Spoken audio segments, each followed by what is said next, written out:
यशस्वी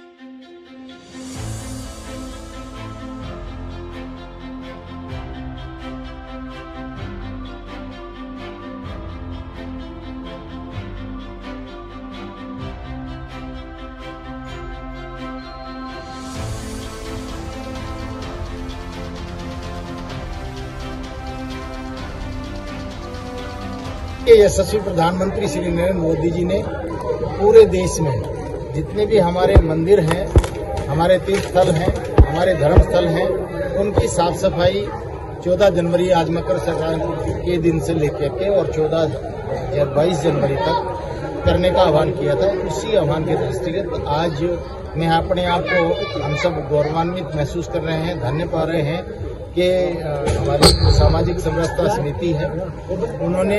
भगवान वाल्मीकि जी के मंदिर को स्वच्छ करने का, साफ सफाई करने का और मुझे भी भगवान वाल्मीकि के श्री चरणों में नमन करने का और उनको उनके जो आशीर्वाद लेने का जो मुझे अवसर मिला है, मैं इसके लिए सामाजिक समरसता समिति को बधाई देता हूँ। और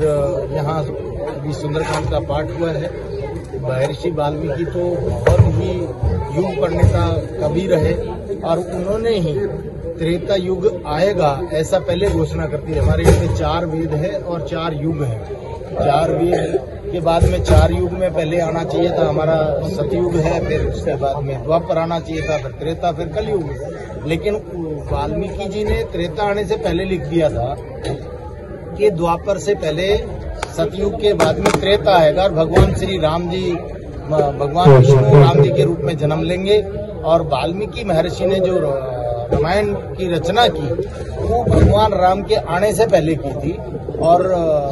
जो त्रेता युग आया जिसमें भगवान श्री राम जी ने अवतार लिया उसकी रचना बहुत पहले महर्षि वाल्मीकि ने की थी। इसलिए वो भगवान वाल्मीकि के रूप में भी हम उनको मानते हैं, महर्षि के रूप में भी मानते हैं और एक ऐसे कवि के रूप में उनको मान्यता है जो उन्होंने समाज को सही रास्ता दिखाने के लिए, जो भटके लोग हैं उन लोगों को मार्ग दिखाने के लिए और अपनी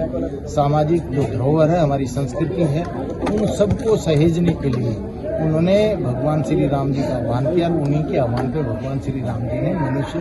के रूप में अवतार लेकर के हमारे जग में, हमारे संसार में शांति का। और राम मंदिर को लेकर भी लगातार मंदिरों में पूजा पाठ चल रही है और किस तरह के कार्यक्रम? मैंने जैसे कहा कि ये आज भगवान वाल्मीकि के मंदिर में आने का अर्थ, यहाँ स्वच्छता और साफ सफाई करने का अर्थ, उनकी पूजा अर्चना करने का अर्थ यही है कि हम सबके लिए सब एक समान है और भगवान श्री राम सबके थे। भगवान श्री राम की तो रचना ही मैं कह रहा हूँ कि आने से पहले वाल्मीकि ऋषि ने की थी। तो इसलिए भगवान श्री राम जी को जो 550 वर्ष की जो तपस्या संघर्ष है उसके बाद में भगवान श्री राम जी का आगमन जैसे महर्षि वाल्मीकि ने जो लिखा था तो उस वक्त भी त्रेता युग में भगवान श्री राम जी आए थे और आज भगवान महर्षि वाल्मीकि के मंदिर में उस प्रांगण में जो कार्यक्रम हुआ है उनकी पूजा अर्चना हुई है जिसमें मैं भी शामिल रहा हूँ। और मैं ये मान के चलता हूँ कि अब इस कलयुग में भी भगवान राम का अवतरण हो रहा है और 22 जनवरी को भगवान श्री राम लला अपने घर में प्रवेश करेंगे। पहले 14 वर्ष का वनवास था, अब तो 550 साल की तपस्या और संघर्ष हुआ है। उसके बाद में महर्षि वाल्मीकि जी का सपना 22 जनवरी को पूरा होने जा रहा है। देश के यशस्वी प्रधानमंत्री नरेंद्र मोदी जी जो रामलला का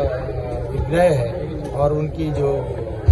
मूर्ति है उसमें प्राण प्रतिष्ठा का कार्य संपूर्ण होने के बाद में भगवान राम को वहां विराजित करेंगे। और मैं भगवान राम से प्रार्थना करता हूं कि हमारे जो ये वाल्मीकि समाज यहाँ पे गाँव